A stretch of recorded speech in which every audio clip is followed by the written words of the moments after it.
Hello, everybody. Welcome back to Seafood Matters, and thank you for joining us again. Today, I'm joined by Ben King, founder and behind Pesky Fish. Ben's a guy not coming through the seafood system to inside the supply chain, and that's not an easy task in an industry that's been built in the same way for generations. Welcome on board, Ben. Great to have you on the show. Good morning, my friend. Thank you. Good morning to you. Right. If I could ask you, what's your background, Ben? If you've not been born into the fishing industry or seafood world. Well, it's definitely not born in the fishing industry, and I can tell you that because for the first year that we started Pesky, I used to have an enamel cup with the different species on the side, so I could remind myself of what they were. My background before starting Pesky, so we started it in 2018. I'd left university and went to work for the company that owned Dulux paints, and nothing to do with fish. Although I always think this with paint as the metaphor for boredom and fish as a metaphor for smell. So I always seem to go into these sort of profound emotional industries. But yeah, so we got into fishing, the fishing industry through sort of a bizarre domino chain where originally I'd wanted to set up a restaurant based on the steak restaurant in London called Flatiron, where you could have the same beautiful steak for £10. So making that usually inaccessible product financially accessible and really delicious. And I wanted to make the fish version of that.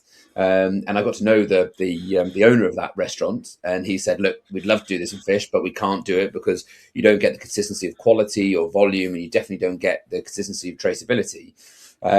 So that's why we've never tried to do it ourselves." And so for me, that was the red flag to the bull to go, right, why don't we look at this supply chain with no background in this at all, short of the years I lived as a kid in Japan next to Shikizi Market, and then we are now off the back of that. So almost benefiting from the blank canvas of no precedent in the industry. Can I pull you up a wee bit? What did you mention? How did you mention it about smell and something else? You sent Yes, and bored. Well, people say watching paint dry is something as boring as watching paint dry. So I'd gone into paint, started, and then when someone says something is fishy, there's something dodgy.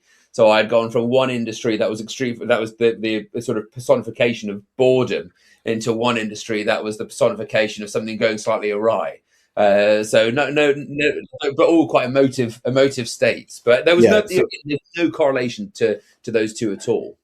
No, I was only wondering. I thought when you were fishy, I thought you were maybe referring to smell because I was going to be a smart prick and say, right, tell me about the smell of fish then, because Yeah. really that grates me something terrible, Ben, because people refer to something if they don't like the smell. Oh, that's smelling of fish, and I Yeah. say, oh, really?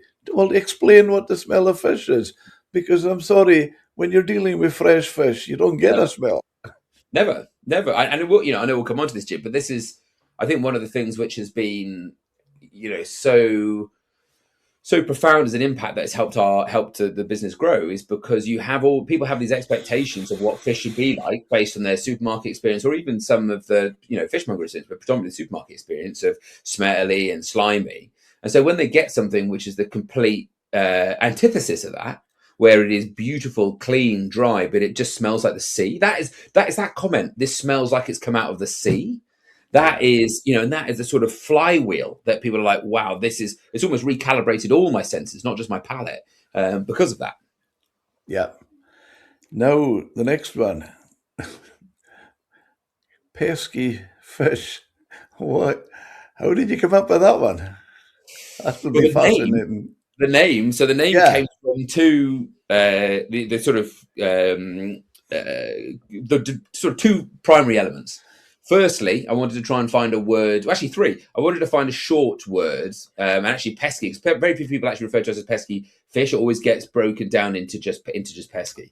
So I wanted to find a short word which was either one or two syllables, had a letter like K in it, so it had a sort of like an audible kick. I then wanted to find something which was relevant to the seafood industry, and pesky, based on like pesci, is in the sort of Mediterranean Latin word for fish. And then there was the third bit, which was when the pesky fish correlation came in. It was like, I know that if we go into this industry, there are going to be people who find us very annoying or mischievous. And so I thought of that Scooby-Doo line. I would have got away with it had it not been for you pesky kids. So I thought, again, it was the sort of industry relevance, but also the character that I wanted us to have in as we started out on the journey.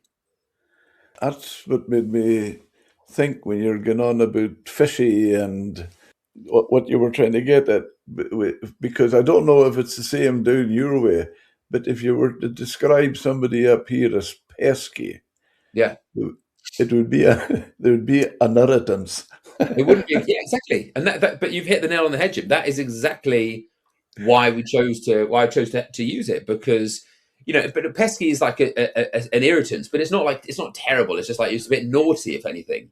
And that as a behavior, as a character, as a culture inside the team, that's what I want to encourage. So rather than feeling like you need to toe the line that the sort of all the others in the industry want you to go down, is like just have a comfort in a little bit of audacity. And so it felt like, and it's actually worked quite well, because you see the number of people who are like, God, these guys are pesky prats and stuff like that, and you lean into that word. It's great.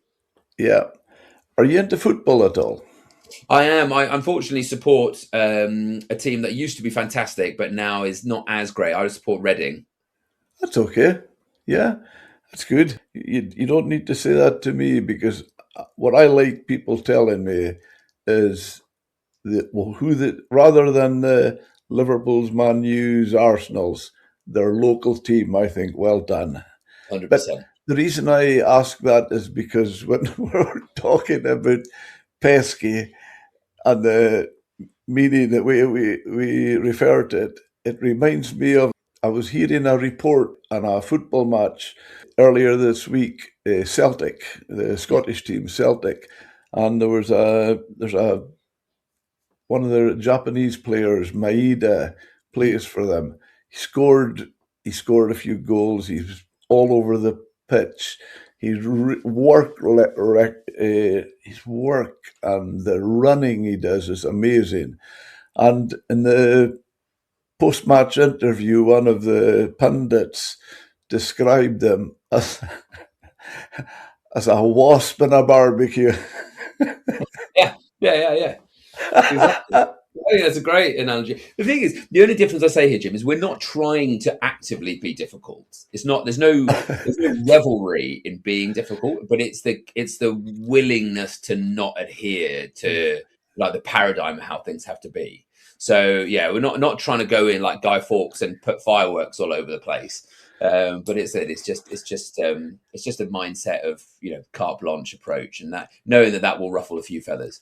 And the other thing I do think I like about it, it's different. Yeah, exactly. Yeah. Do you know what I actually should do, Jim? Is I should just take fish off the end. The problem is you can't trademark just the word pesky, so I have to keep it. So we like for trading reasons we have to have pesky fish, but literally every single person refers to it as pesky now, which is even better. Yeah. So, Yeah. I get that. What really drives your decisions day to day? Okay, I mean that's really simple. So the reason that we sort of have fleshed out pesky now is to do one thing. It is to galvanize demand, to be able to use their consumption to drive the regeneration of fish stocks in the marine environment. So when I think what I've observed in my time in the industry is that there is always this fear around the word sustainability. Like, are we pillaging our oceans in order to feed ourselves? And as you have with agricultural farming, there are methods of farming, methods of catching fish that are not only just helping to deliver sustainability, but actively create the space and the means for fish stocks and marine environments to flourish, and not just to flatline, to sustain, but to actively replenish.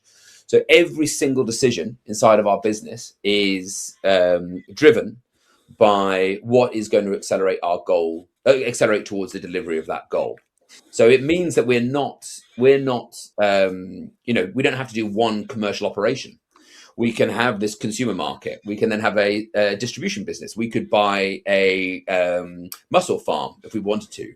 But every single activity has to be working towards that. And I think, probably to summarize that better, Jim, my goal for Pesky is to become the most trusted brand in the fishing industry globally. That's it. And I believe you can only do that by setting a goal which is bigger than yourself commercially, and to be entirely transparent in order to in the manner of how you deliver it. So yes, that's our goal: become the most trusted, but in order to help restore fish stocks and the marine environment. Certainly a word I like, trusted. Yeah, not used a lot these days. Well, do you know what, Jim? I find it's used far too often because people ask for trust. I think if you have to ask for trust, you generally may not necessarily be worthy of it.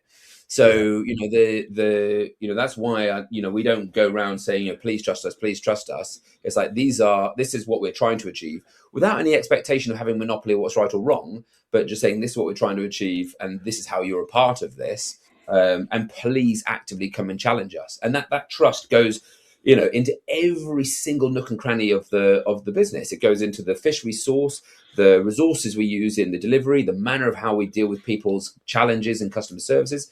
That single word is the sort of singular barometer for, or I think the singular enabler of our business. I like your style because from what you're saying there, which I totally feel myself, you're never. You earn trust. You're not granted it. 100%. 100%. And actually, if I can add on to that, Jim, I think trust is most generated by the sharing of vulnerability, not the sharing of strength. Because, in our business, what we find is that, the when people can see the boats, they can go now and go and see how Joe on the Holly Rose hasn't been able to go out and dive for scallops because of the easterly winds. Instead of coming and saying, look, we've got all these fantastic scallops, it's like the reason we don't have this is because of these factors, and this is how it impacts that human. So it's not a woe is me, like let's all get the violins out. It's like we're all in this together, but through that demonstration, that vulnerability, hopefully you'll see, right, here are the people who we're working with, so that we're not all, you don't have to be, you can be bad weather friends, not fair weather friends. And I think the notion of people buying from people rather than buying from brands or businesses, I think that is just the most impactful thing in business, as far as I'm concerned. As well as that, it's something like that gives you the comfort. You do trust a guy more when he's giving you honesty. 100%. Yeah, I'll give you an example. Last night, Jim, we had when I was on my way back, we had a wonderful buyer who's bought 50 times in the last 2 years on Pesky for the home delivery market, and she messaged us. We have this WhatsApp service which is a one-to-one. It's like having a fishmonger in your pocket, and she messaged saying, "Look, guys, I've actually had an issue with my order this week. My the bag of my mussels had opened and there's water all over the place. And the best person in our team is Laura Whittle, who manages our customer care. And in that instance, what Laura did was like, this is not the experience you should expect from Pesky. I'm going to refund you that full amount, and I'm going to give you a discount for the next version. Here's what we're doing off the back of that inside of the operation to make sure this doesn't happen to anyone else. And so your feedback has helped us make the service better." And making people feel not only they listen to, but they're now contributing to a better system, which hopefully they are going to continue to be a part of. That's how you build community, not just customers. And it's brilliant. But that's how you build trust as well. 100%. Exactly. Exactly. As the old saying we used to use, I feel ringing in my ears from my parents, action speaks louder than words. 100%. 100%. And I'd also come back to Jim as well as the fact that we're in an industry where a lot of words get used and plastered all over the place, and actually substance is in delivery. It's not in the articulation, which I don't really hold up very well, as you've discovered now, Jim, in the time we've been talking, where I use about 500 words when they don't need to be used. So that's why I'm not always the best spokesperson for Pesky to deliver that outcome. But would you not feel, with this approach you have with your trust and honesty and direct the approach that it's an industry that that's the way it works. In what regards? Is it is very trusting, or it isn't? Yeah, it is, Yeah. I feel. Well, and if I could give an instance, now I'm going back a long time now. I was doing a lot of business with boats from the Faroe Islands. They're from Faroe, fishing in Faroe, and they were coming to land down in Scrabster. And one of them had a lot of deep water fish, redfish, which Mhm. was a good seller in Germany.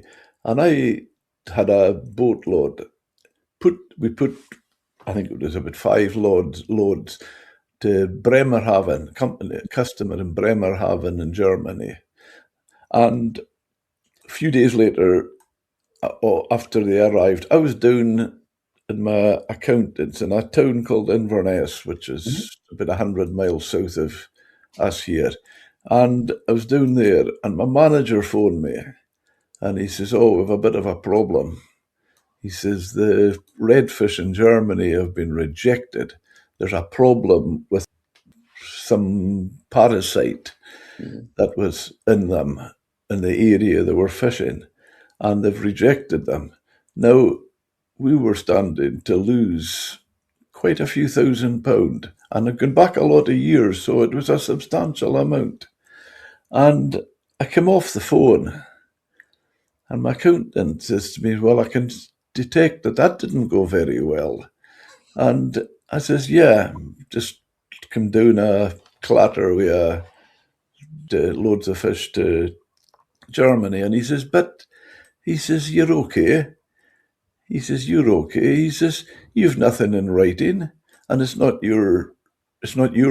wasn't your fault, something that you did wrong, and you haven't, it's not in writing." And I says, "Andrew, you don't get the point." Yeah. I said, "It's much, much more deeper than that." I says, "Yeah, 100%. you're right. I haven't got anything in writing." I says, "But it's more important than that because I've given my word." Exactly. Exactly. I mean, that's a perfect example.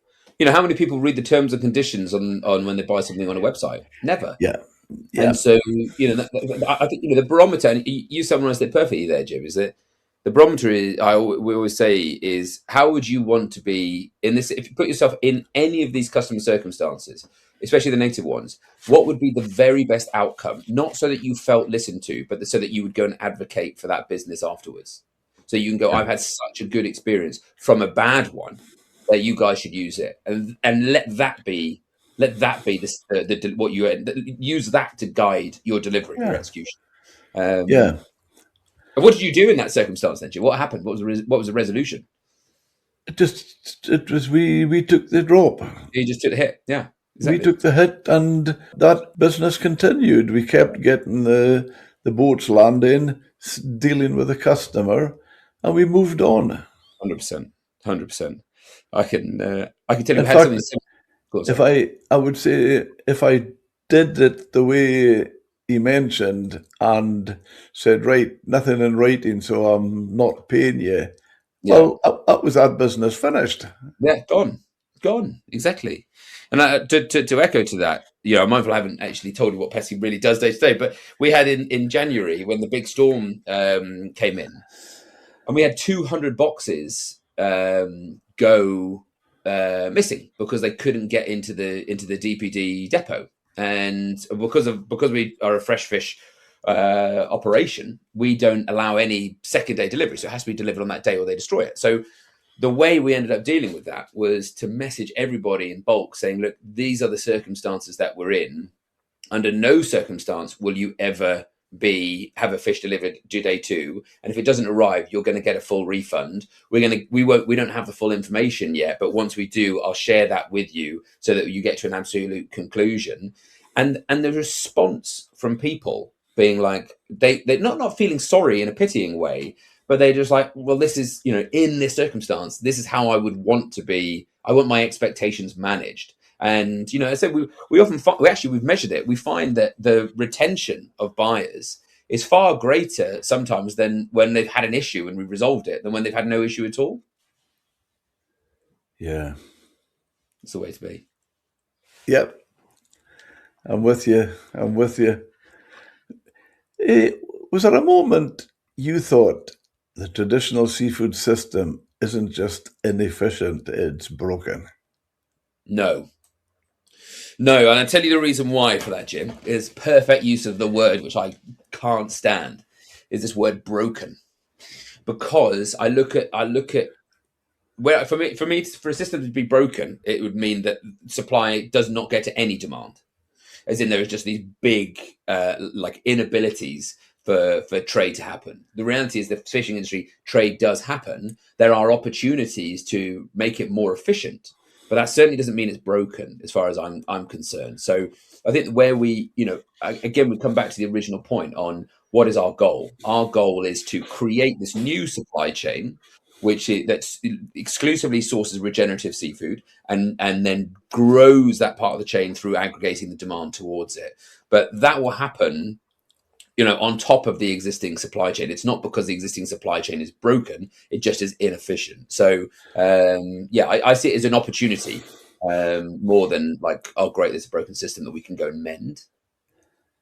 But there must have been some stage when you were coming into it, Ben, where you thought either what you mentioned there, that did you say there's an opportunity here? Was was it because you felt you had a better way, or you felt there was some inefficiencies with the current way? 100%. So I wouldn't say necessarily it's like the word is necessarily better. I said what I felt has always been missing is the sort of absolute transparency and to enable both sides of the chain to transact as efficiently as possible. So what I mean by that is the industrial side of the industry will land its cod and haddock and they'll go to the processors. That's a fairly efficiently operated chain. You're not going to steal many more pence in the pound in that. But when you've got boats like we have in Wales, the guys who are landing and potting for wild prawns, the sort of brown shrimp, that fish is getting no market because it is going onto a Vivier lorry and going straight down to Spain. For me, that's where the opportunities are, because there was this, and we see this in the consumer side, is that in the last 6-7 years, the number of fishmongers that have closed is dramatic because of the cost of bricks and mortar operation. It's not because the demand isn't there; it's because the cost to run that operation is so significant now.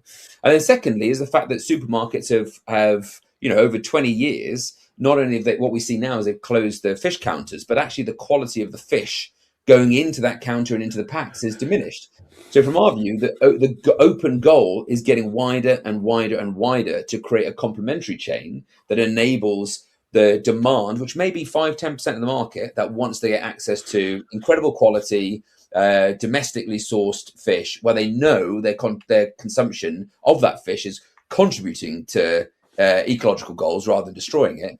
We know that there is that chain, that if we can link those two up and put the infrastructure in place, you could deliver that goal of creating the most trusted brand, but you could make this an enormous business that then drives the economic sustainability of that supply side. So yeah, so that's how we saw it. It's really just supply chain mechanics is where we tend to operate with a brand on top of it. And with that supply chain, do you think the public misunderstand fish, how it gets from, say, boat to plate? It's a challenging one, Jim, because what I've learned to do is not deal in absolutes. So go right. Well, the public in this homogenous group don't understand how this necessarily works. It's why I'm always very reluctant to talk about educating customers. I always think you expose them to what's better and you use the carrot rather than the stick. But I think broadly, the majority of people in the UK are probably quite happy with sourcing packets of fish in the supermarket, because our culture here isn't what it is in the Mediterranean. So 80% of people, I think, would be happy to carry on as it is. What I do think, though, is that there is 20% of the market that wants a better proposition, doesn't have access to it, and also isn't necessarily informed on how good some catch methods are, but also how destructive catch methods are. So, what we always say, our job is not to be the arbiter of what's bad. Our job is to take the empirical base of working out what's good and creating the chain to link both sides of the supply and demand element in that. But what I would probably build on that, Jim, is that the amount of curiosity there is, rather than just skepticism, the amount of curiosity that we find that buyers on our market have to understand it, so that they have this sort of social currency. When they go to a dinner party, they can say, right, hand dive scallops, are generally caught between 8 and 25 meters, and they can only really do this on certain tides. So that's why these are quite expensive, but that's why we should prize them. Giving people that empowerment of insight has been an enormous fuel to engagement. And actually, if I had one final point to that, Jim, I think a lot of the time, part of the reason why people haven't been able to source from, I'd say the lower impact part of the fleet is because it's been so expensive. It's like the costs in the chain have been so massive that, it's been inaccessible. So you're almost taxed in order to eat better stuff. Whereas what we're seeing is that, yes, you can sell someone an expensive turbot, but you can also buy a line caught pouting and buy a 800-gram fish for £3. And that's cheaper than every single fresh fish in Tesco, short of Vietnamese bassa. So I think it's a bit of education, but also I think it's a bit of exposure, and I think the exposure comes from bridging those chains, so that you give people finally the access to participate in them where they wouldn't have the chance before. Yeah, no, I like an enthusiasm. Is the value been lost anywhere in the supply chain, and who would be losing most? Well, it's a difficult one. So let's talk about where the points of value could be. So there's the point of value to the boats. You can go even further back and say, is the long-term value in the fishery, like from the manner of how it's caught, and are there processes that are destructive that are ultimately ruining the long-term value? But if we just focus on the value for boats and the value for customer, I'd say there are pockets of opportunity. So we always say this. I think we're in this sort of situation where either the market works incredibly efficiently at finding the right price point, or it works really inefficiently. And that sounds like a contradiction, but it generally comes down to which species. So you go down to the BTA, and with the auction there, you've got everybody has the opportunity to buy, and you see how that's increased the fish prices. And so that's a very fair transaction. Whereas you can go around in your neck of the woods up in Scotland, we see it in shellfish, where you don't have that transparent transaction. So you get the boats landing to merchants, and then they trade it on. But the opaque transaction at the beginning means that actually there could be a lot more value that the boats could be generating, but there's no opportunity for them to have that exchange. And we give that perfect example with those prawns again. Those prawns were being bought for 22, 23 quid a kilo. We're now buying them at 28 quid a kilo. And we're not doing this as an artificial incentive to get them to land to us. That is the strike price that we can achieve. That means that we can keep consistent margins. Buyers at the end of the chain can buy a product they've never had access to. And the boats now have 20, 30% more. And that is the fair allocation of value in that chain. So that's how I'd look at it. And when you say prawns, yes, sir. What prawns is that? Langoustines? Oh, well, we now have started taking langoustine from Skye, but it's not those ones. These are known as common prawns. So they look like shrimp. A lot of people say they are shrimp and get very angry on Facebook about it, which is always great fun. Those are common prawns, and almost all of those, they're called mylar prawns in the southwest, but the species is really prevalent on the west coast of the UK. But they almost all get exported over to Europe, and so we've just we find this. We do this with all shellfish, particularly with shellfish, is that when we build those chains, there is such a huge demand for shellfish in the UK. But over years where the export market has taken over everything, the infrastructure to be able to service domestic demand has basically faded away. So now we can go back in and rebuild it, and we just open the tap for this enormous latent demand. It's so wonderful to watch. Yeah, I'm gonna.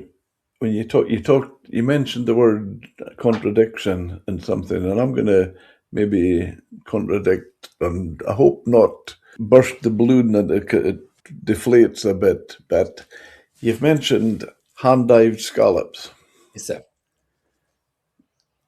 You're talking to a guy who would, if I was offered hand-dived scallops or dredged scallops, Yeah. I would have dredged first and would say they're more sustainable. Okay. Okay. And that's from experience. That's not just me trying to come out with some statement that gets reaction. I'm quite sure it will. But over 20 years, we've run our own seafood restaurant up north here.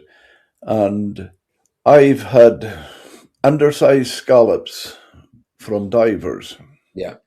And I felt it was down to how greedy or honest Yeah. the diver was. Whereas with the dredge, I never got undersized because they weren't catching them. They were Mhm. escaping. Yeah. Yeah. Exactly. I mean, certainly, Jim. There's nothing that will burst the bubble. Coming back to our conversation at the beginning, like what's really important in this is that pesky is absolutely not the authority on what is right or wrong when it comes to sustainability. Let me qualify that. So, when we first started, we wanted to. A question I put to a brilliant guy who was our first employee, a guy called Dan Mazes, who was a marine biologist. He'd come straight out of Southampton University, one of the sharpest guys you ever meet. And I said, sustainability is treated in this grayscale, like it's quite sustainable, very sustainable, whatever. I said, what if we created a black and white empirical basis whereby you could look at any species caught in any method and determine whether or not catching and eating that fish, that individual fish, was contributing to that goal of restoration of fish stocks in marine environments. And I said the one thing we must not do is, we are not scientists. We have no, well, Dan was, but we are not the arbiters of right or wrong. We therefore built a framework using all of the ICES information, as many different assessments on not just stock levels, but also the consequences of different fishing methods. And we would use the outcome of that framework. Oh, crikey, there's the cat that got very upset when I talk about that. We would use the outcome of that process to be able to say, right, this fish can or cannot be sold on the pesky market. So we don't go, right, dredging is or is not sustainable. We rely on the academic foundation of whether or not it is at all. And so that's why there's a loads. We don't have any cod. Like, this cat is driving me nuts. Go away, Tom. Get down. Come here. So we don't. It's very commercially limiting to do what we do. When we know people would love to buy cod, we go through about 1,000 hand dive scallops a day on the market, but it would be great to have dredge. But we don't do that because we rely on this outside academic framework to guide us towards the delivery of that goal. I think as soon as you get companies tell you something is sustainable or is not, and without the independent validation, I think it becomes like, how are they accountable to the accuracy of that information? So from your view, Jim, that worked for the restaurant, and what you've said makes sense in terms of undersized. And that worked for what you wanted, so that's fine. I'm not going to come like a head teacher and whip hands because I have Yeah, some sort of God-given understanding of what's right or wrong. yeah. But with what we were also saying earlier, Ben, about the trust you build and being honest, I every day I made them a menu, obviously, for the restaurant, and in the footer I put exactly what boat landed the fish and where he was fishing. Right. And that included with the scallops. I would Yeah. put the name of the boat and where he was fishing. I wasn't trying to hide it from anybody. No, no. So, and that's where I think the trust and honesty come in. And that comes back, like we were talking earlier, Jim. Complete transparency. What you did at the bottom of that menu was Yeah, you relied on people to be able to observe, look, there is nothing that I'm hiding from. This is what we use. This is who's caught it. And to our standard, this achieves not just what we need for the restaurant and for your taste experience, but for what resonates with our conscious and our our ethos at the restaurant. So that's the same. So we will do that. We'll do the same. So any buyer can come on and ask which boats caught the fish that was in their box, and because we source everything directly, it means that that there's never an issue with that. What we have done on top of that is overlay the catch method, because we look at there's three criteria of our framework. Firstly, does a fish come from an abundant stock? Secondly, is it large enough so that the fish you take out has had the opportunity to put multiple back into the stock? And then thirdly is the catch method, ensuring that even if you achieve those two, you have to ensure that the catch method doesn't damage the surrounding marine environment and therefore the long term of the stock. If it meets those three, that's just our criteria. That's not saying it's perfect, but that is what we do right now. Exactly. But as a scallop dredger once says to me, a good friend of mine, and as he always says, they're going about, dredging is not sustainable. Mm-hmm. And as he says, he's been scallop dredging for 46 years. Mm-hmm. And he goes round the British Isles over the course of the year with the seasons. He goes to different parts, the same parts as he's gone for 46 years. And as he says now, what's not sustainable about that? Yeah, exactly. And again, Jim, you hit the nail on the head. This is why we won't go around and go, right, you dredgers are all shits and like you should never ever buy them from them. Our job isn't to do that. Our job is to show people, if you want your consumption to contribute to the restoration. That's why it was so important for us to move away from sustainability, from the idea that you could achieve a flat line, so it's going to be okay. Our goal was to set a higher target and higher ambition, so that your consumption support the restoration of fish stocks in the marine environments. So it therefore needed to overlay the catch method on top of it. But I said our job is to show you what catch methods achieve that goal, not to then go and bastardize the ones that don't. And that's how we've and I've made mistakes in doing the latter, in saying, right, you shouldn't buy from this and that kind of catch methods.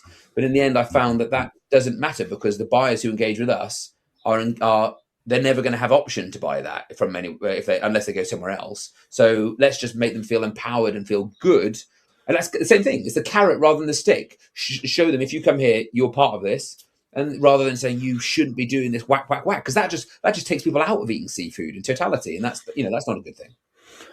My belief as well, Ben, on that one is the key to, before that, the word sustainable or sustainability to me is the most abused word in the English language. 100%. 100%.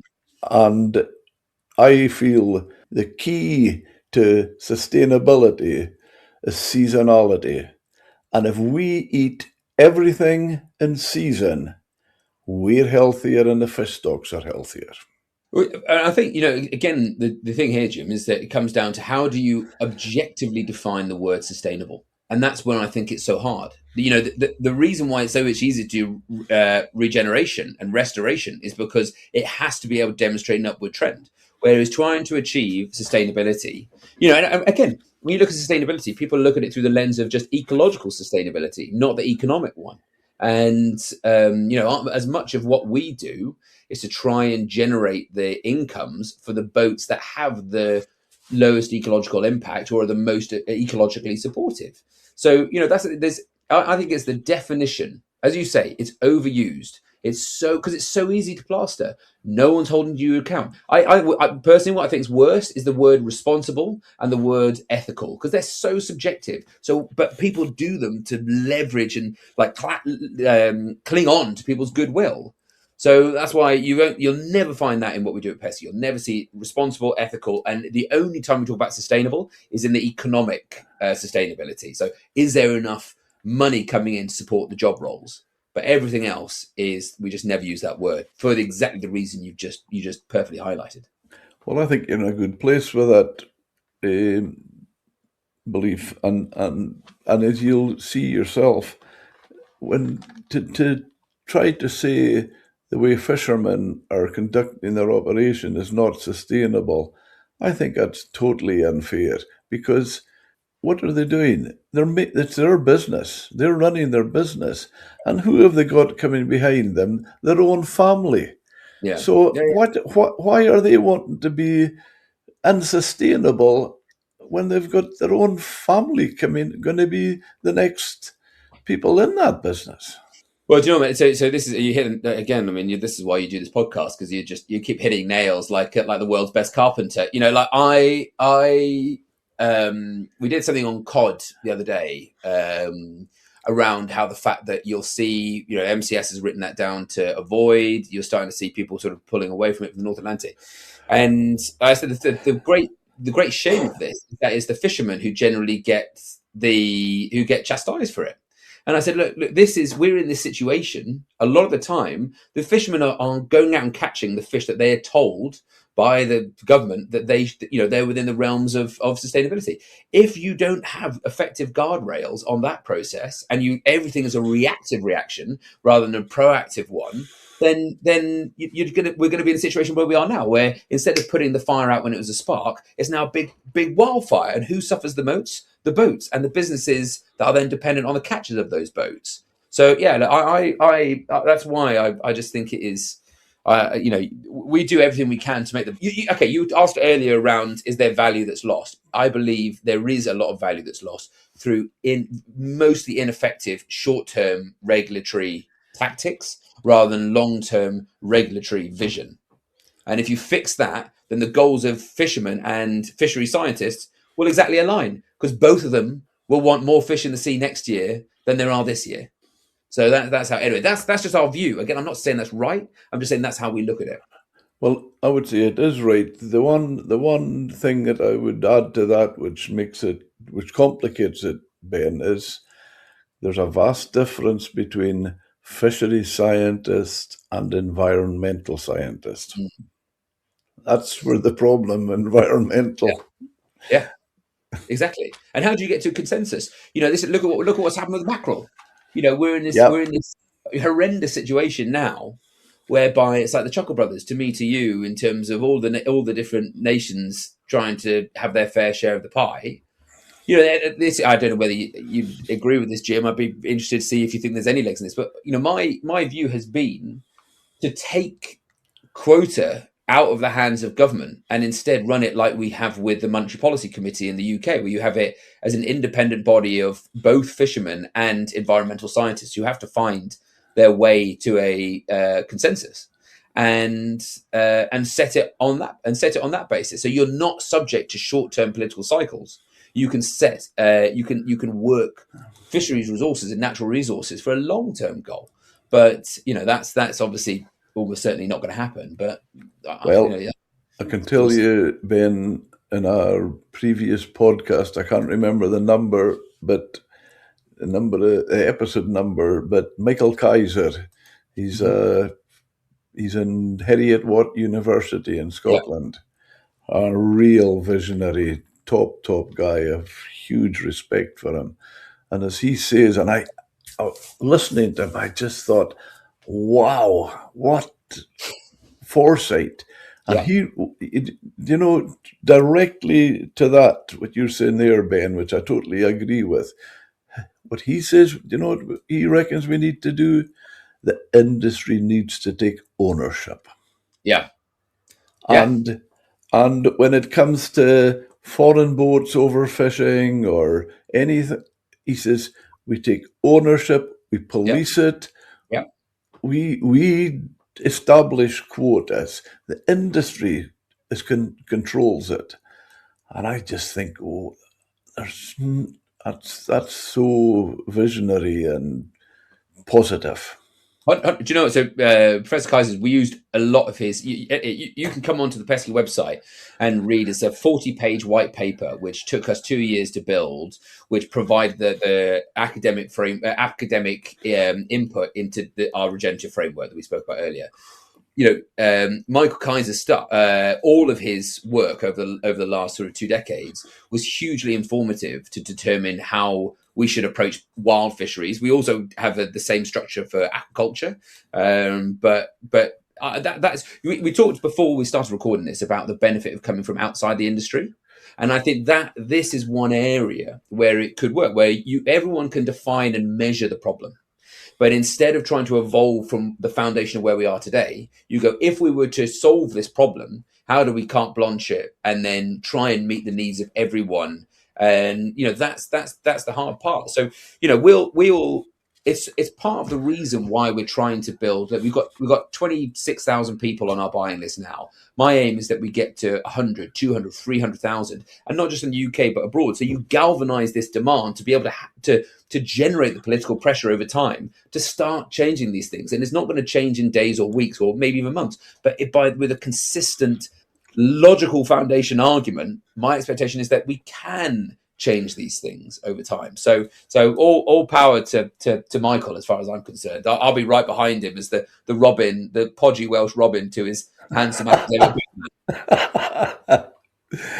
Pesky Fish promises better prices for fishermen and fresher fish for buyers.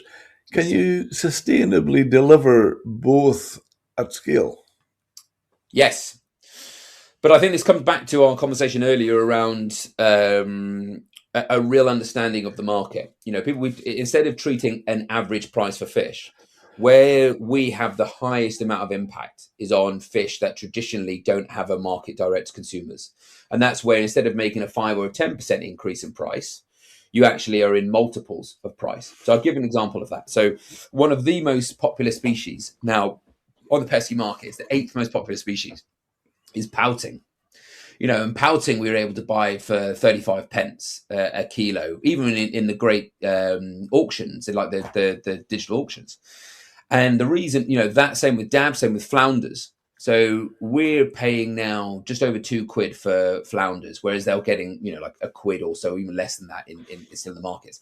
And the reason we're able to do that is, and we're able to do this sustainably. Your word was question. Actually, we'll come back to our favorite word, haven't we, Jim? But the reason we can sustainably do that is because there is a demand at the end of the chain that will pay a much higher price point if it is given access to buy it. And the reason why they're not doing that now is because they don't have the access to buy that flounder, that pouting, or the dabs. And so, we're not going to make it, and we're going to make maybe 5%, 10% difference on species like wild bass, because it's already a very well traded, very transparent market. But it's on the species that have either had less access to the end of the chain, or have not really had a market at all, like a lot of shellfish and particularly those prawns. So the overall average that we probably achieve in the industry is maybe 10, 15% uplift. But really critically is that this is not an artificial incentive. We do not pay more and then subsidize that or discount it to the end of the chain. We make the same margin. We try to apply the same margin regardless of what we paid for it. And so it's always, we've never done a single discount. We've never done a single promotion, nothing like that. So that if you, just by opening up that access and creating a market for species that haven't had it, that is how you achieve that economic sustainability for the boats. Yeah, it's getting better as we go. We'll see. Sounds that. No, that's really refreshing. Really, really is. Can I build on that, Jim? Can I expand on the just very quickly on the pouting? Absolutely. There's so much we put up on Facebook or on Instagram that pouting has now become very popular. Everyone writes in it, it tastes like rubbish, blah, blah, blah, blah, blah, and all like it goes all mushy and horrible. Now that is true if the pouting isn't looked after. Okay, but my expectation is that we'll get to a point where we can say to the boats, to all the run-liners, the netters, especially around us in Wales, is that if you gut them and ice them, we'll be able to, where you're getting 35p now, we'll be able to get you £2 a kilo, if not a little bit more than that. And what's really exciting in that is that even if you get to £2 a kilo, which is 100% uplift on this fish, which they see as a bycatch, we can then take that fish, which is probably around the same price as what you buy a basser at, and we can go to the schools in and around us and give them a fish option, domestically caught through regenerative catch methods, that is cheaper than the stuff that they are having to import and put into breaded, fish bites. And so with that, with that amount of demand continually stimulating the supply side, over time we'll probably see the price on things like pouting increase even further. But that has just happened because that chain has been built, and there are loads. We talked earlier around, is it broken? It's not broken. It's exactly what we said. They're just opportunities that haven't been realised. So that's our job, is to build the chains to realise those opportunities. I think it's fantastic and absolutely in line with everything that you've said, and the dreaded word sustainable. A good friend of mine, and he's been in a podcast. Do you know Cyrus Todiwala? He's Indian. Yeah. Indian, an absolute master chef, especially with spice. Well, he's in a program quite often with Tony Singh from the Scottish Chef, and they call themselves the Spice Masters. Now he's from India, so he goes back in his younger days when the way fish was caught there, and but he taking that forward to cut a long story.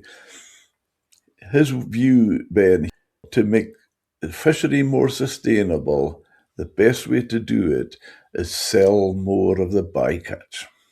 Yeah, 100%. And that's what you might, I might be going against you even there, but that's what I would see pouting would have been in the past. Oh, we're not going to, we're catching it, but you're creating a market for something that wouldn't have been. No, would never be exactly. And this is where the true opportunity lies in the next 2 years. As far as I'm concerned, is because you're seeing. Look at where cod is price wise. Look at where haddock has gone, especially since in Peterhead since the introduction of the digital auction. You're going to see that people are going to have to look for other species and process them in order to be able to achieve a price point. But the reason why this works, Jim, is not because it's novel and we can say, oh, it's bycatch. Because again, a lot of people don't necessarily know what that is. It's because it's so much more affordable than what they get in a supermarket. So it's not more affordable than what we have in our market. It's more affordable than what their alternative is at a supermarket. And therefore, the substitute is not from one species to another. It's from one location to buy versus another. And that's what's so exciting, is that, we have, we've had the last couple of weeks, we've had, rubbish easterlies, which I know you would have felt up in your neck of the woods.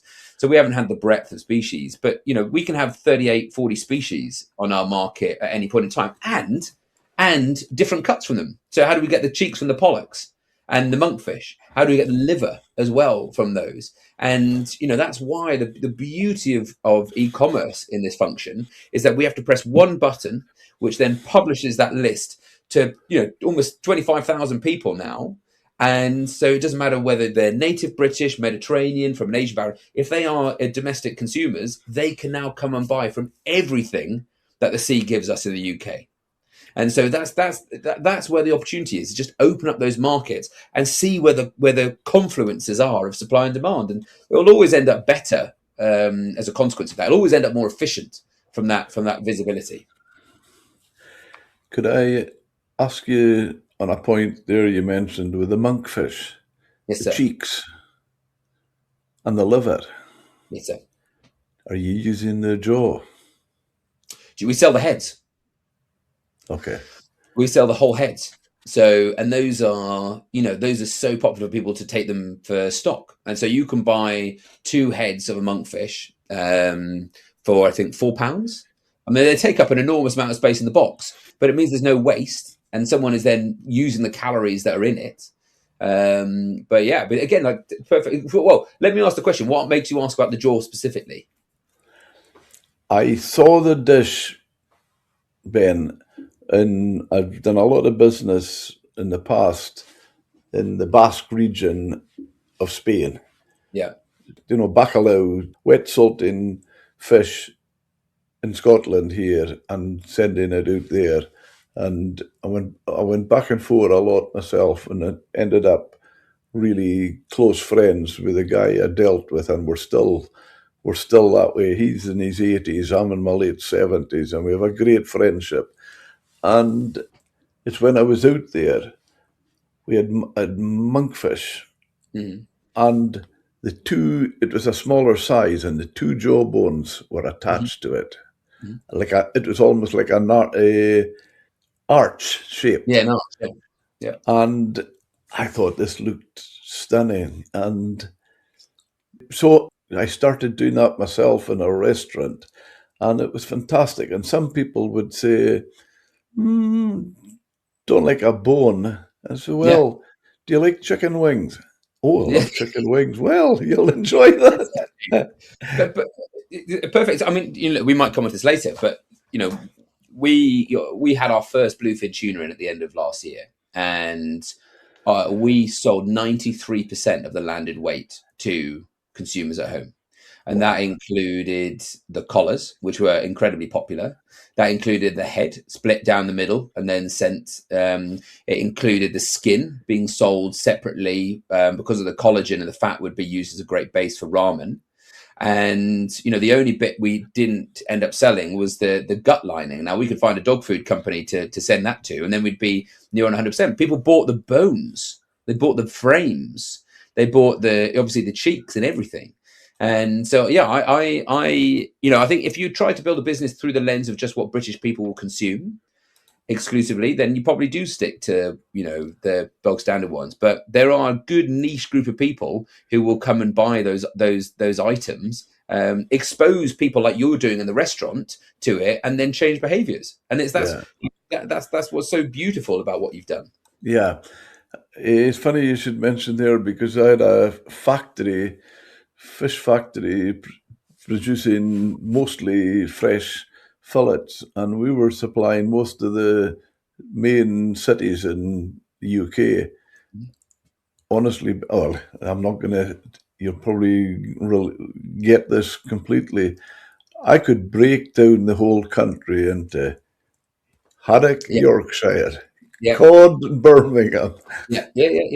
Exactly, You could go right round the whole country. exactly. Like game of Guess Who, but based on what whitefish you like. But I think it's a really good point, John, because I think a lot of businesses, certainly supermarkets, have to do this now. Why the fish count has gone because because the demand they think is not there necessarily for the variety of species. But I actually don't necessarily believe that is the case. Is that as long as you go into an area that has got a good enough population, there is the demand if the product and the overall experience is good. But unfortunately, because those supermarket operations, I don't chastise them. I like when everyone goes, "Oh, the supermarkets are bad." I never think that. Supermarkets are where people can get the most affordable price of food, and it is obnoxious of people, let's say from backgrounds similar to mine, to go, "Oh, you should be buying better food." But are you going to ask someone who lives check to check to spend 50% more on a cut of fish? No, it's unrealistic. But there are still people who would want to spend more money, who have the appetite to do it, who just haven't had the access to it. And that's where we talk about the opportunity. That's where the opportunity is. Just those people are living in the doldrums because they don't have that provision. Give them Yeah. that provision, and then their consumption is just such an incredible catalyst to the part of the fleet that's not getting its full value. So yeah, I should test you on the cities and whitefish. Yeah. You've got Rain Man, the pescatarian Rain Man. Like that. I remember when we had outside the restaurant, we opened we called it a seafood bar, but it was basically a traditional fish and chip shop. Yeah, And I'm standing there in a wee kiosk, and this local guy, I see him about the town still, and he came up to the hatch and said, "Have you got haddock?" yeah, And I said, "No, but I have the most beautiful." And before I could say the word hake, yeah. he had turned and left. Oh, yeah. Exactly. I mean, And it's a great I show. felt it was my responsibility to make sure I had the best fish available on that day. Rotten. 100%. I never put. I wasn't dishonest. I didn't put haddock and chips in the menu. It was fish and chips. Yeah. Yeah, yeah. And that was all, fish and chips. And it was my responsibility to make sure it was the best available on that day. 100%. 100%. And Well, that the strange thing about it, if I said, yeah, I've got some fantastic haddock here, yeah, and I've cooked the hake for him, he would would never never have clue. known. Yeah, of course, we'd never clue. And that's the sort of this sometimes the sadness of it, because people will go off their perception of what's right, what's written in a recipe. The challenge is that I don't think the industry's done a brilliant job at helping people to go, actually, if you can't get this, then you can't eat this, and you really won't notice a material difference when you cook it in dripping and put it and coat it in batter. I think the Yeah, industry's going to have to get there because of the price of all of the other fish. yeah. They're going to have to be more variable in what they use. But anyway, that's a loss for that individual who didn't want to take it. Absolutely. Well, I felt, yeah, but no, he wouldn't see it that way. Exactly. It was terrible I hadn't got haddock, and I don't know whether it was terrible I hadn't got haddock or it was terrible I was too honest with him. Yeah, yeah, exactly. Yeah, just nod and say, "Yep, yeah, we've definitely got that." Yeah, yeah, Yeah. yeah. Brilliant. If I could ask you, Ben, by cutting out the middleman, did that leave you problems to sort of quietly rebuild yourself? I tell you, I eat enough butter, so I've been building myself quite heavily over the last few years. I think I'm always very reluctant to talk about cutting out the middlemen, because it's when you have a string of middlemen that occur because the transaction isn't transparent. That's when it's inefficient. But ultimately, the value of the middle to take the raw material, to be able to market it, process it, and prepare it so it's something consumable. Like, the notion of buying directly from the boat is not a scalable proposition for a consumer to do. It's just not, because let's take your man with a haddock. If you gave him a whole bass that hadn't been gutted, what's he going to do with it? Most of the time I'll be like, well, this is a bad experience. I'll fillet it badly, and therefore I'll be left with the impression that I can't do this. So I'll just go back to buying supermarket boneless cod. So I look at it as our goal is to maximize the throughput from the regenerative fleet to consumers. So we had to put in place all of the elements between that raw fish into a consumable bit, and to make those steps as efficient as humanly possible. So we've iterated our operating model a load of times. And I think, come back to the very beginning, is that I've never had a hesitation in stopping something if we're finding out it doesn't work. I'm not going to be like a slow oil tank. If we can see it's not going to work, we change immediately and iterate it. And what's in the past is in the past. So I suppose, come back to the Doctor Who Tom Roster reference. We've Doctor Who'd we've regenerated, isn't it, from Doctor Who? We've regenerated our operating model several times. And I say in the process, what that's done is it's taken us from a shotgun of different activities into a sniper of what is most effective. But we are definitely the middleman now. We are both the market and the middleman. So I certainly won't be chastising them. Okay, that's fair enough. Is it a model viable in a premium market, or can it genuinely work for everyday seafood consumers?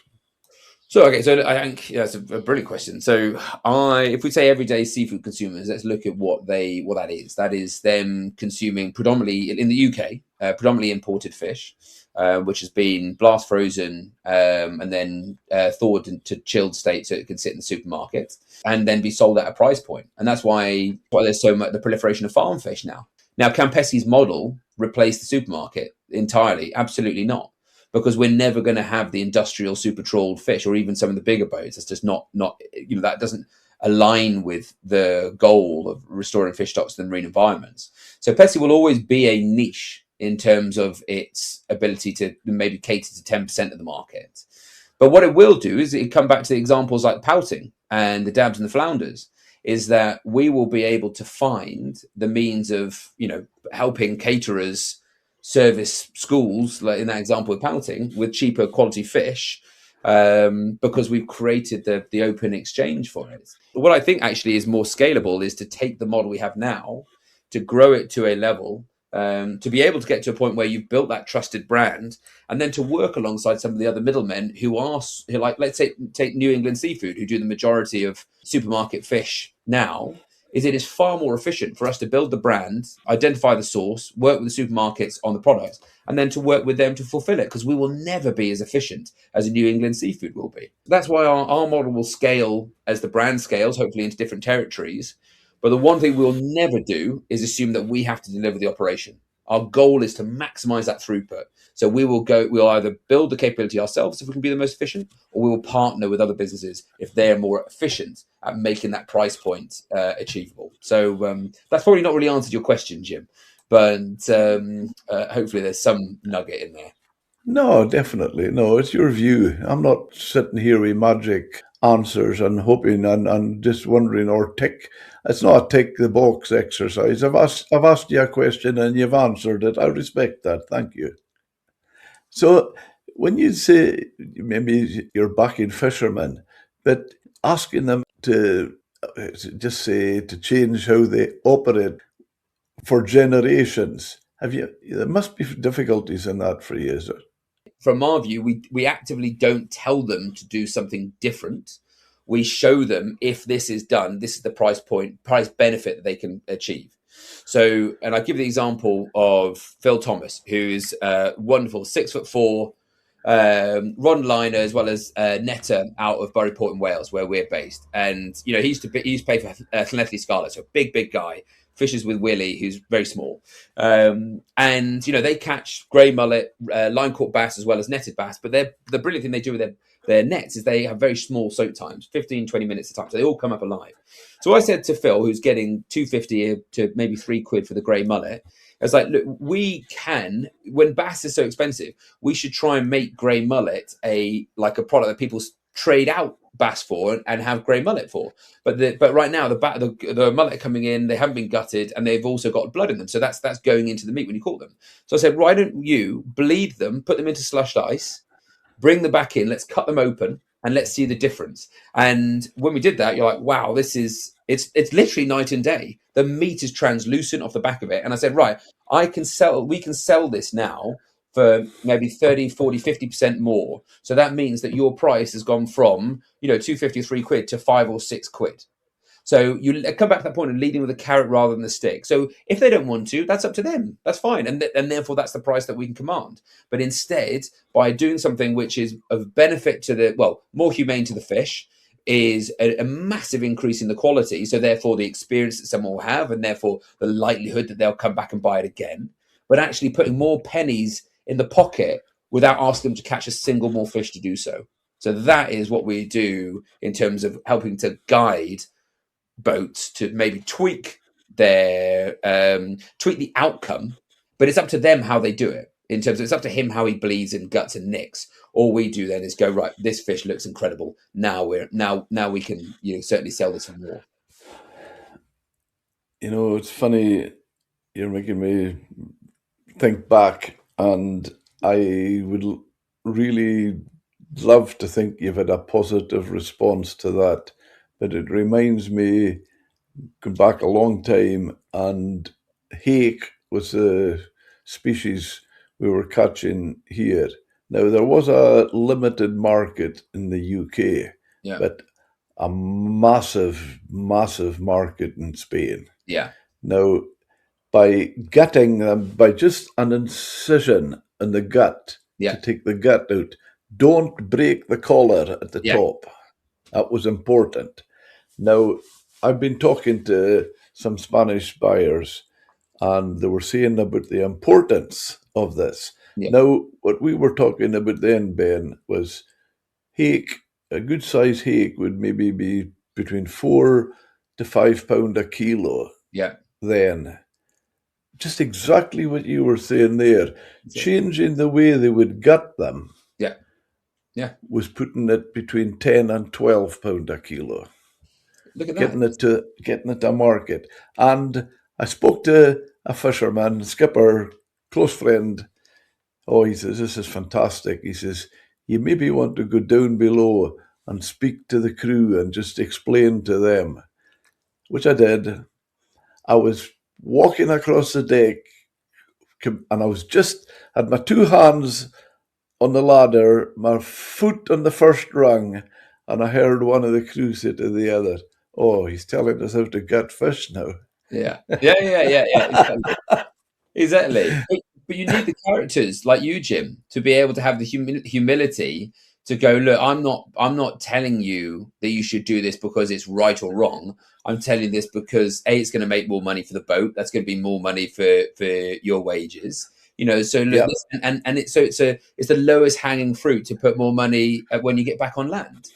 And that's when I think, what I think a lot of people do is they talk about, they change things for change's sake out of principle, like this is right or wrong, but actually just use economic incentives to change, and you could take 90% of the noise out, as you yeah. did there. Has there been resistance from skippers, and if there has there been anything they've been right about? Blah, blah, blah, blah. Yes, there's certainly been resistance. There's been resistance in the approach of how we talk about what we can evidence as regenerative rather than sustainable in terms of catch methods. And what I think because this better than anyone, but because the industry is so diverse in terms of you've got scallop divers, you've got scallop dredgers, you've got netters and beam trawlers. You're never going to, in our line of work where we're quite public, in order to get that attention from the end of the chain and create that market, which creates the money, we're always exposed. Come back to that point about trust through vulnerability. We're always vulnerable for people's judgment. So there are people in the industry who, don't like the things that we say, and that's fine.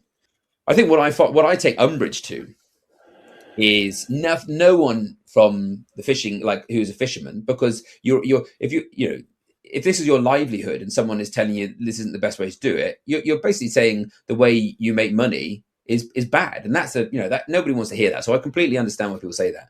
I think what I take real umbrage to are the people who are outside of like the industry in terms of boats or even the processors who come in and with this sense of this is right from wrong, and there are and also those who are on the take from other sources. But other than that, that's it. We don't really listen to them because they're just there's just noise. But we'll always listen to the boats if they have protestations. There are some, as I said, there are some ports where people definitely wouldn't want to see us. But it's that cliche, Jim, of in order to make an omelette, you've got to break a couple of eggs, and and come back to the name Pesky. I always knew that was going to be the case. So that's fine. Your question though, Jim, was around: are there anything that the skippers have been right about? There probably are. Several examples. So actually, I can give one around why bass have come back. We'd say like bass have come back through regulation, and the tighter management of quota. And I remember a skipper called Darren Passmore, who's on a boat down in Brixham, said, well, actually, it's also because the bait species are coming up around here, so the bass are following the bait. And that was something that we hadn't really considered or factored into it. And so now we go, right, okay, well, not only is the quota helping, so is the regulation helping, but you've also seen the migration of certain species, which is being a magnet to them as well. So, part of it's good ecological management, and part of it is just an ecological consequence. So, yeah. What it does tell with the whole industry between predator, prey, and all that, it's just an enormous subject. Exactly. It's so complicated. Exactly. But again, that comes back to my point: is that there are so many people who talk with authority, of self-declared authority around what sustainability is, and I can't stand that. I cannot stand that. No. But that's why you just don't work in that territory. So let them do it. But I just, the part which I resent in it is the fact that you get people who will listen to them, because people, I think a lot of customers are always a bit wary about eating seafood because the topic of sustainability is always prevalent. So they'll go to whoever's telling them this is good or bad, and that's why we stay out of that territory. We just rely on evidence. Coming back to Professor Kaiser, we go back to what the academics and the fisheries tell us, not what some beardy soothsayer does. Yeah. If fuel prices spike or quotas tighten, does your model still hold up, do you think, or could it be put under some kind of pressure? 100%. Ultimately, we are relatively resilient inside of our operation to the variance in fuel prices. We don't run many vans because everything is consolidated into our port, but that runs very efficiently right now. Where it has I think the biggest opportunity to cause challenge is the constraint of supply. If boats don't go out because they're not making enough from their catches, as we've seen in a handful of ports already, especially down in the southwest, that's when it really does. The demand is never a problem for us. It's supply, and it's not even the price of supply; it's the availability of that supply. So yeah, so that is where it could really knacker us. But the rest of the model is fairly resilient. And again, we deliver to homes through DPD, which is not perfect, and there is always a tolerance of failure. But they are also so big that their purchasing power on fuel is so significant. So actually, the increase in cost to us on the fuel hasn't been that big, so we can absorb that right now. So yeah, so I'm more worried about the boats, because then the buyers who command the prices that they for their fish, those buyers are having huge cost constraints in their operation, so they're not going to be now paying more for it because the cost of the fuel is so expensive. So they might even have to pay less. So you're going to have a double constraint in the supply side. But yeah, we'll try and build as much resilience.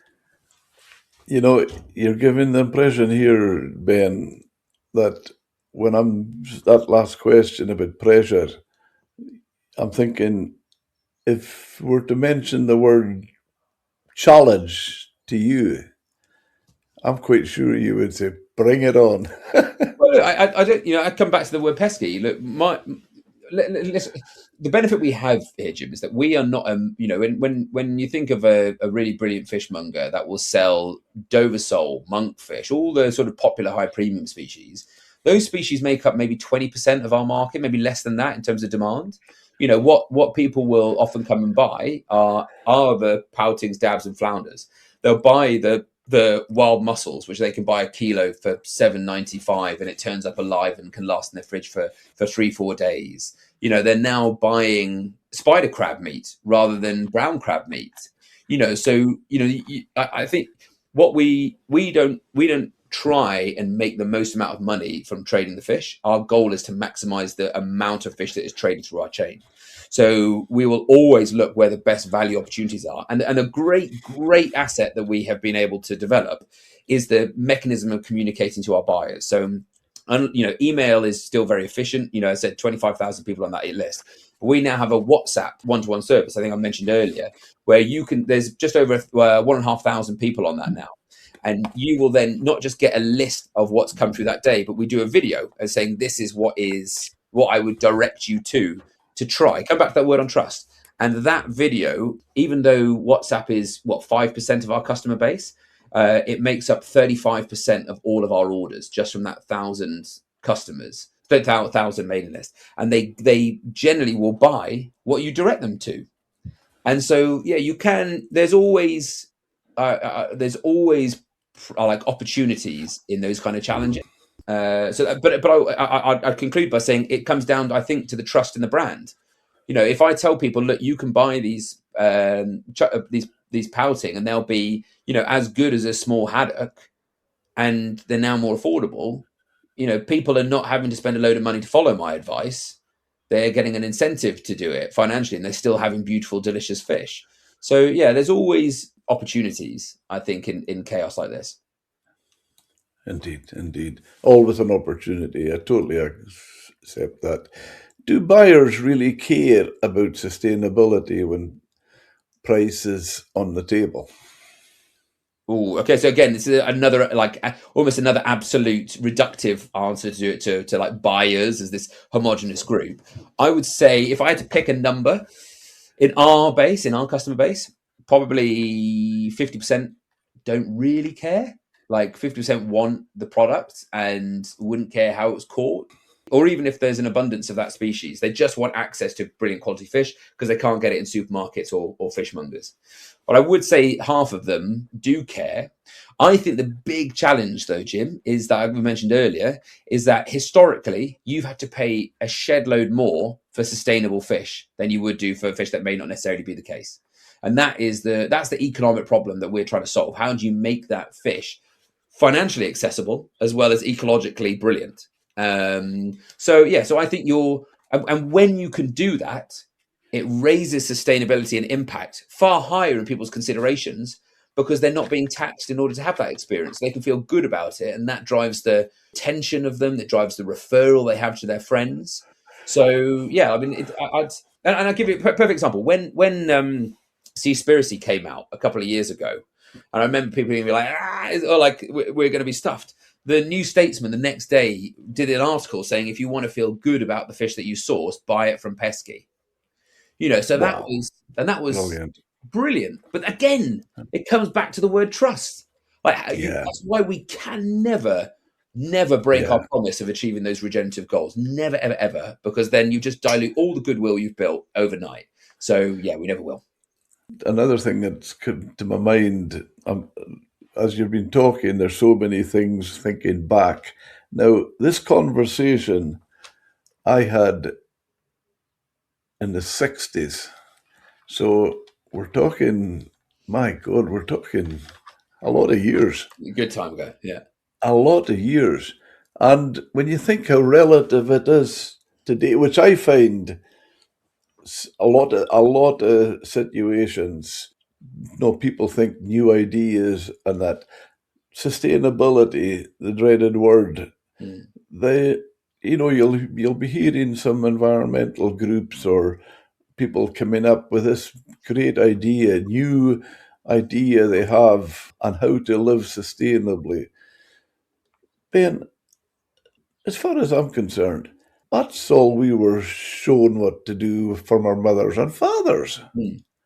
Yeah. So keep it as it was and don't try to change things. But conversation, I was going to say, in the 60s was there was a concern about fish were, as you know, the fluctuating market, supply and demand, the price can rise. And I was having this conversation with a customer I had in Glasgow, and his words were, he says, well, he says, they don't, it sounds good for fishermen, always getting more and more, and the price is going up. But they don't want to get to the case where they kill the goose that lays a golden egg, Yeah. and 100%. the housewife stops buying it. Yeah. Exactly. And Exactly. that's still relevant today. 100%. And that's why, I think the way we look at this, not in some sort of communistic approach, but you go, how do you achieve a fair share of value throughout the chain? And so that the boats and so that you can sustain it. So that the boats that are catching the methods that are, and catching fish that are abundant, but in methods that aren't doing damage. How do you ensure that you provide enough income so that those guys are not just about sustaining, but are making decent profit to keep themselves in the industry, but also encourage other people to follow them in the future? And the second element is how do you make it affordable for people to be able to buy from that process? Everything else in the middle is about efficiency. How do we derive the best price at the beginning and the lowest price at the end so that you can maximize that throughput? So in the end, I don't care if we get a buyer who absolutely loves fracking and chucks their litter all over the place because, well, I don't want them to do that, obviously, but they will contribute to our chain by default of just purchasing. So I don't need them to be, hairy armpit brigades, long bearded. I just need them to buy. And that's why actually one of the things which we try and do is try and encourage as much external critique of our framework and of our chain. But then, ultimately, I think you can patronize people with talk about sustainability and all that jazz because no one has monopoly on what's right or wrong. So just make it as simple and as affordable to do what you believe you can measure as good. And, that's how we generally take it. But yeah, it drives me. We should ban. I'm surprised the advertising standards hasn't done more to police this because there's so many people who just throw the word around Yeah. and as a stamp. But anyway, doesn't matter. No, we're with each other here. Have you ever had to turn down supply because it didn't meet your standards? Yes, a lot. Yeah, Okay. um, a lot. So, well, let's say standards of the impact framework, and then standards of quality. Because the quality one you can fix, the framework you can't. So we don't have any cod in our business. We're now stopping mackerel. For me, is a real painful one because the fact that 1.5, 1 to 2% of mackerel is run line from a huge number of boats, small fleets that if you rob them of their income, that can take them out of the industry. For me, that is really hard to reconcile. The challenge I think we have with mackerel is that the trend on the stock is so bad that we can't, remember, come back to those goals of every activity has to contribute towards the restoration of fish stocks and the marine environment. If we break that promise just once, the integrity of it goes to zero. So that there are species which we simply don't sell on our market. And that's hard because you want to, there's a big demand for it. But B, I see that, it's like tortoise and the hare. Like if we take this approach, we will build the trust back up. We will be based on trust. So there are certain species we can't take, and actually certain sizes, because our framework dictates that you want to be taking a fish that has had at least one reproductive season. And so you can't take, a Dover sole that's smaller than, 300 grams, or, or red mullet that are smaller than 150 grams. And again, this isn't us randomly coming up with numbers. This is taking all of the empirical data on the reproductive sizes and weights of fish and correlating that into one big framework. So that's restrictive, but it means that we can always stick to that binary black and white assessment as to whether the fish you've bought contributes to that goal of the restoration of fish stocks and marine environment. Okay. What's the hardest truth you've learned since starting Pesky? All of my fallible attributes, how redundant I am at 98% of tasks. I think that for what I've learned about myself. But I think probably the hardest truth I have made more mistakes in executions, Jim, than I have made good decisions. Of which I don't live with regret as an individual. It's not my nature. So you learn from it. So as long as you don't do damage to people in the process, then you learn from it. We did coming back to sort of discussion around value.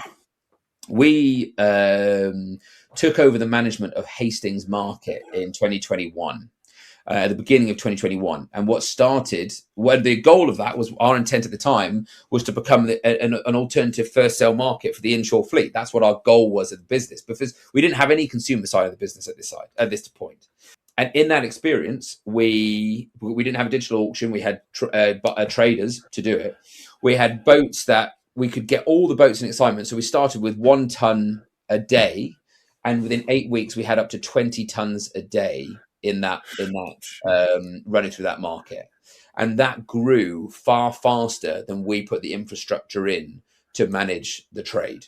And we ended up having to pull out of it because of we couldn't do it. And what I learned there is that actually it comes back to the point about middlemen. The market and the auction in Brixham, while people might have challenges with them, the service they provide across more than just the transaction price, the service they provide to boats is so significant and done at, I'd say, quite an efficient rate, that it's so hard. We weren't going to better them at that function in the chain. So instead, I suppose if I was to summarize all this, Jim, the hardest truth is become really effective at one thing and work with others in the chain who are the most efficient at theirs. So that's why we buy from the boats in the southwest through Brixham, rather than trying to take them directly, as we once tried to do wrongly. And we are just the most effective at generating a demand at the end of the chain for that fish. That's what our job is, just to be really effective market makers to the end of the chain and stay in our lane for now. So that sounds good. Is the seafood industry resistant to change, do you feel, or do you perhaps underestimate how hard it is to change it? Not really. I didn't.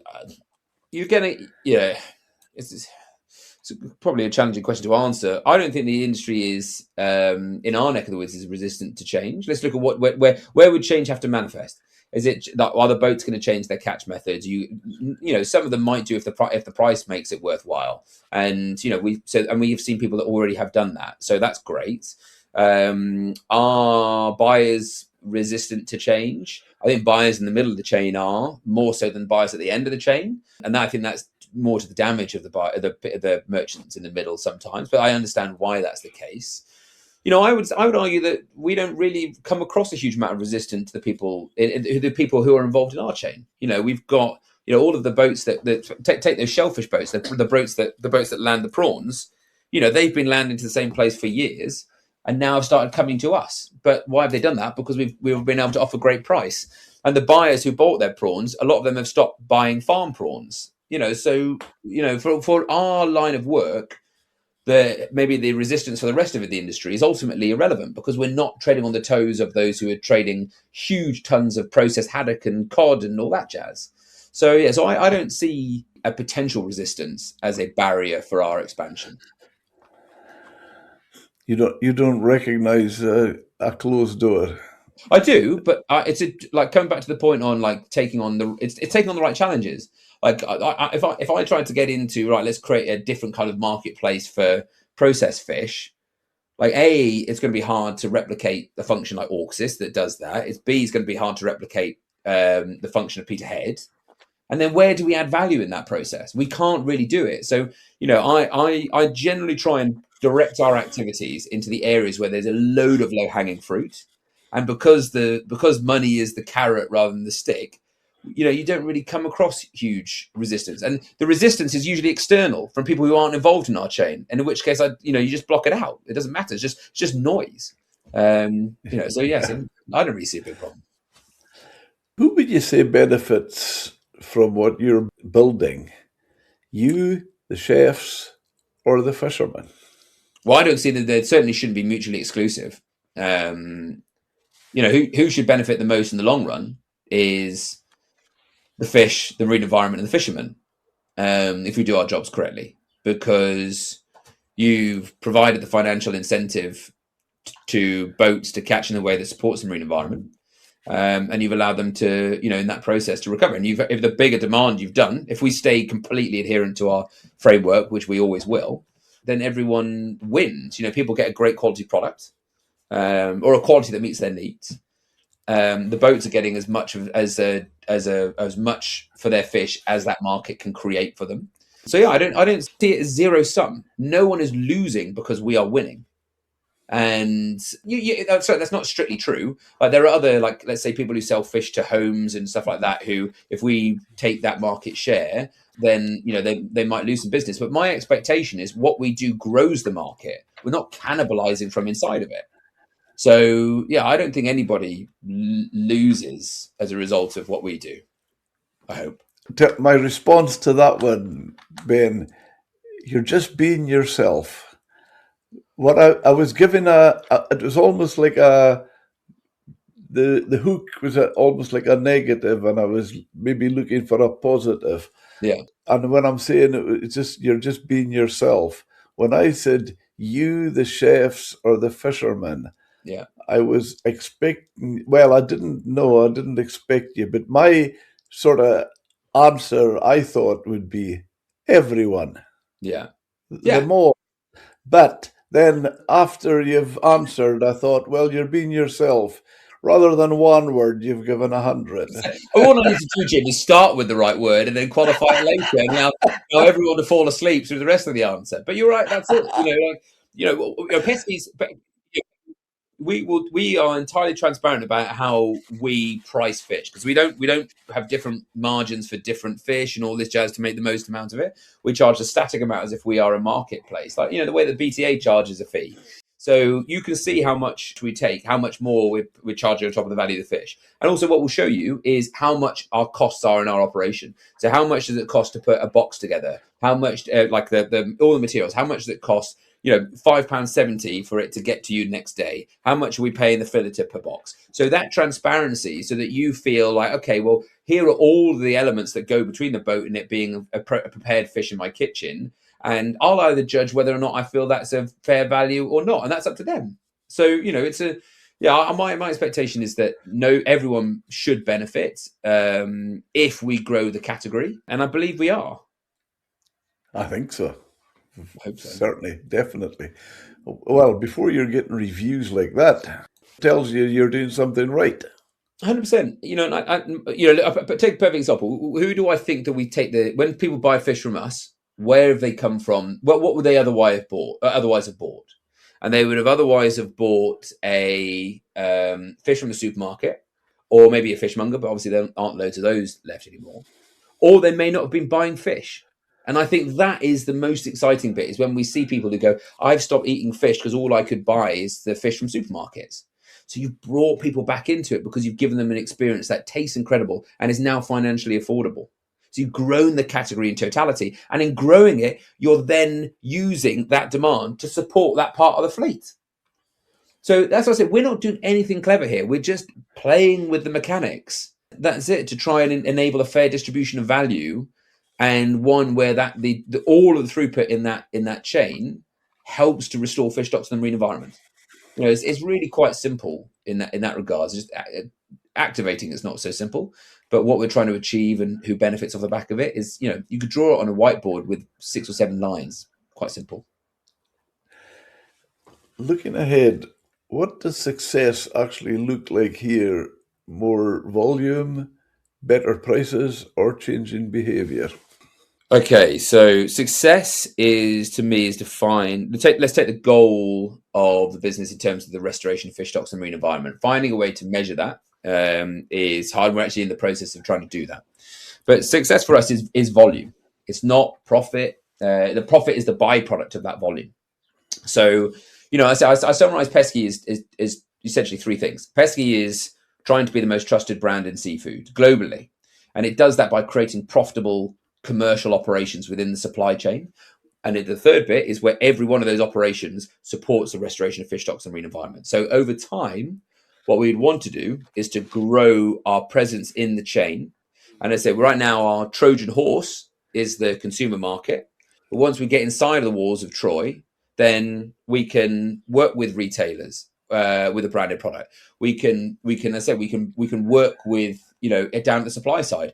Can we work with the shellfish producers and take on some of those, so that Pesky is the supply base as well as the market. So and because of the globalized nature of the chain, I would love it so that you could go to America, you go to Singapore, and where you saw Pesky, like the Batman logo, it engendered trust. And you've like, okay, right, I can, and almost not replacing, but maybe replacing the MSC in that regards. That's for me comes back to that goal of trying to have the magnitude of impact on the industry. So that's where we're trying to get to. It's a long time for us to get there, but we can do it. Good. Well, as the saying goes, it's not a sprint, it's a marathon, so you have to pace yourself. A bit like most of my answers, Jim.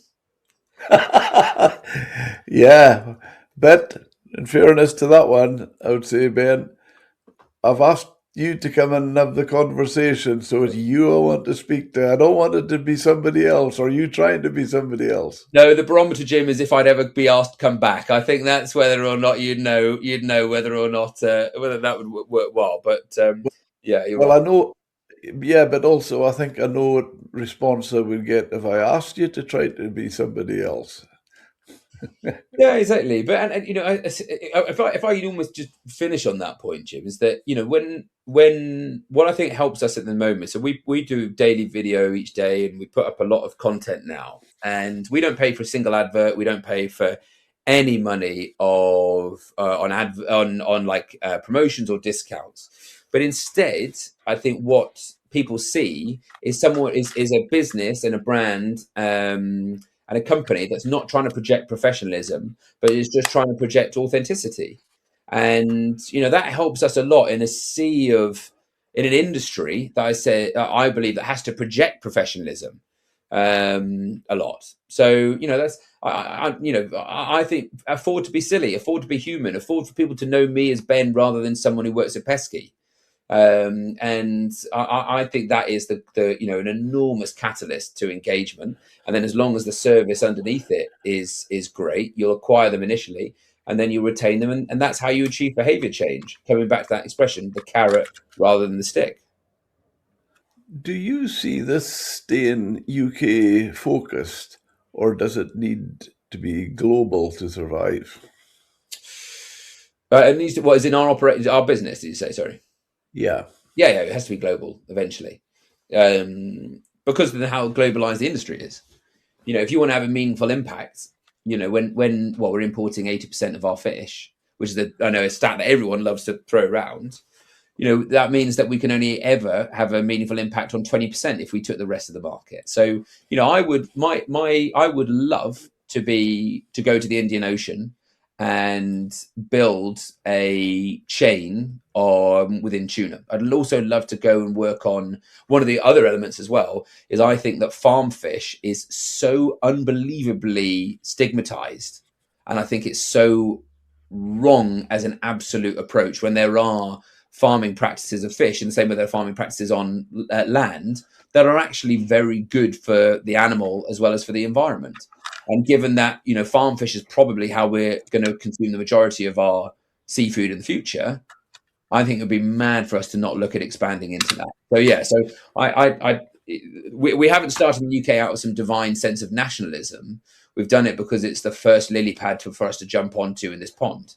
But we will go wherever where is the most logical path of least resistance that will increase our throughput, and that will definitely be international soon. I love your descriptions. It's a lily pad into the pond. It was a Troy. The Trojan horse. Yeah, exactly. Trojan horse, I always think, is the best way of thinking, because everyone looks at us based on the activity we do today, thinking that's what we're going to do in the long term. But it isn't. Like, it didn't work well for the Trojans when the Greeks got their horse inside, but that's what we're trying to do, is like get a footprint, establish that there is a place for a brand. That go to a supermarket. Where do you see any branded products? You've got Leap, they've done through New England Seafoods, like in smoked salmon, but you don't see any branded products. All own label. The same in meat, and it's like, why is that?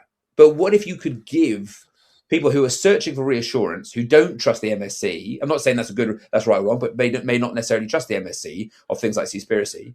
Why can you not upscale the category and give people trust inside the supermarkets? Like, that would be really, I would love that as a challenge. Is so exciting to go for. Not for us to deliver it ourselves, but go to the place where 85-90% of people buy their fish from already. That's when you have meaningful impact. Yeah. In 10 years' time, what would tell you this was all worth it? Oh, I've never been asked that. That's a good question. Personally, that my wife hasn't left me, which is tenuous as to whether she will or not, given how much how far away I am. I think for my two daughters as well, to think that they could look at their dad and think that we've left the industry, or we're in the industry 10 years later, having made it better than when we started. If I was to like a simple projection of what our activity is, that you could go to the majority of the supply points in the world and also the main areas of consumption, and you would be able to find Pesky in them in some guise, whether that is a distribution service, whether that is a market, whether that is ownership of a farm, anything in that regards. It'll be judged by the magnitude of the impact we've had, and that in its most simplistic way will probably be based on tonnage. So that's what that would be Valhalla. Whether we'll get there, I don't know. I know, we go into the every day knowing that we might fail and we may never do this. We won't do this again in a year's time. But, you just got to have that vision and got to go for it and be willing to take the risk. Yeah, but you obviously feel you believe in the model you're building now. Yeah, exactly. But the model we do now, Jim, is direct to consumer. That a lot of people really struggle with direct to consumer, because they have to spend so much in acquiring customers, or their margins are diluted by having to do discounts. one thing we have never ever, I know I bored you with this already, but we've never done a single discount. And that isn't to protect our margins. That's for one reason alone. It's so that no buyer is ever led by discounting activity, so that they have the same experience of value for money every single time they come. And we've got buyers who are on their 120th box delivered to their home. And that for me is, you change behaviors not through tactics of discounts. You change behaviors by redefining what a good value for money is for people and being that source. So yeah, that's how I look at it. I think you went a wee bit off there describing as boring me. I wouldn't. I can't be bored, Ben, because I've watched you dance around that room in the chair all Exactly. day, and I would say exhaustion more than bored. Well, Jim, you nodded off for a few minutes there when it got a bit too intense, but you came back in the end. So, but do you know what? That's what I think. I sometimes think the industry needs, is that it needs to. One of my favourite expressions from the Canadian Prime Minister is, "Nostalgia is not a strategy," and it really isn't. And I think one of the most exciting things that we get from the boats that we work with is the fact that they're not reminiscing about how it was in the past. We're not here sitting with Spanish guitars like ding ding ding, and about tradition. Like, tradition is not going to save us in the future. We've therefore got to galvanize around, like, let's define a clear, measurable goal for what we're all trying to achieve. Fishermen, market, consumers, and let's be comfortable with new ways of achieving it, and let's look forward, not back, to solve these problems. So you just need to have a bit of enthusiasm for that, to break through the resist. You were talking about resistance earlier. The resistance is from people who are not willing to change their activity, expecting a different outcome regardless. And that, I think, is the recipe for extinction. Well, nobody could ever say you weren't enthusiastic. No, that's true. Can you imagine if I had coffee, Jim? Can you imagine what it'd be like? Well, if I could ask you a question, not that particular question with coffee, but see, when you hit the pillow at night, Yes, sir. do you do you just go zonk and you're out? Because the Yes. energy the energy you use throughout the day. Yeah, yeah. I don't. So as a kid, and my daughter has it. I've got a 5.5-year-old daughter. My kid has so much energy at night that she's always like reading, thinking all this jazz. I used to be like that as a kid before I found a proper application. But I go to bed and I fall asleep almost instantly. And it comes back to, do you know what? There's another bit in the word, Joe. I know, I should have started with a simple answer. There's a part of me which I think it sounds sort of a bit silly, but there's a lightness to my brain because I don't care what people think about me, but I also don't fear failure.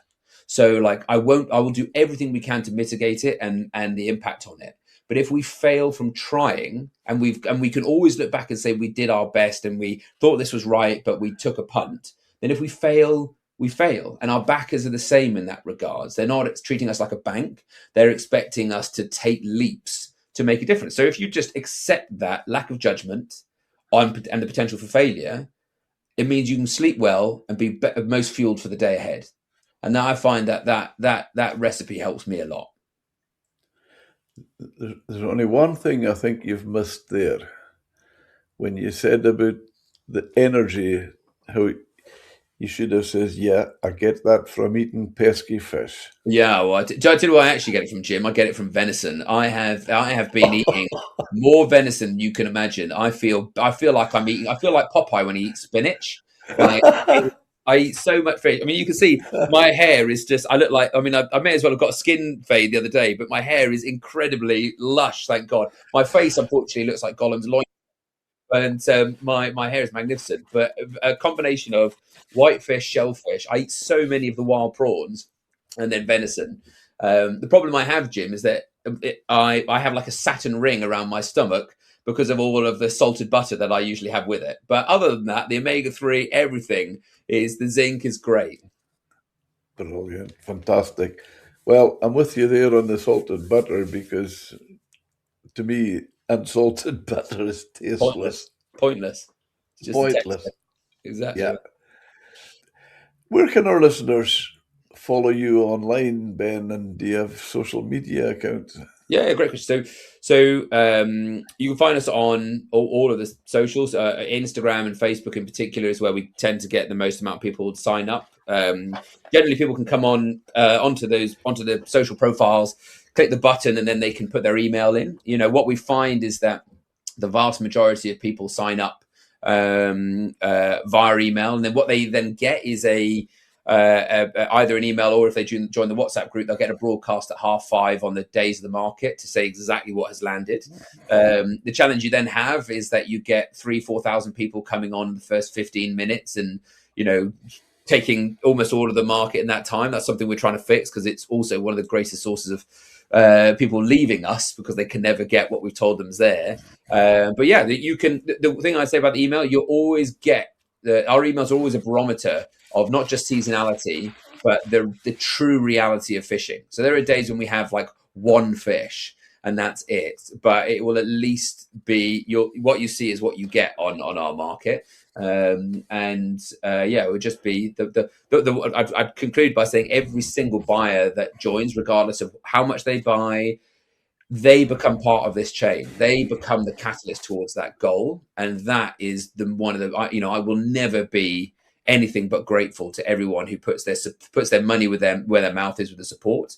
But you'll be able to see the tangible impact of your consumption, and I just hope people feel great about it when they beyond just the experience in their palate. Fantastic. I think we'll fold up at that, Ben, and just wish you thank you very much and good luck to the future as it goes, because it's a great concept. You're very kind, my friend. It's been great monologuing at you, and congratulations for being able to stick through it all this time. Stamina. Exactly.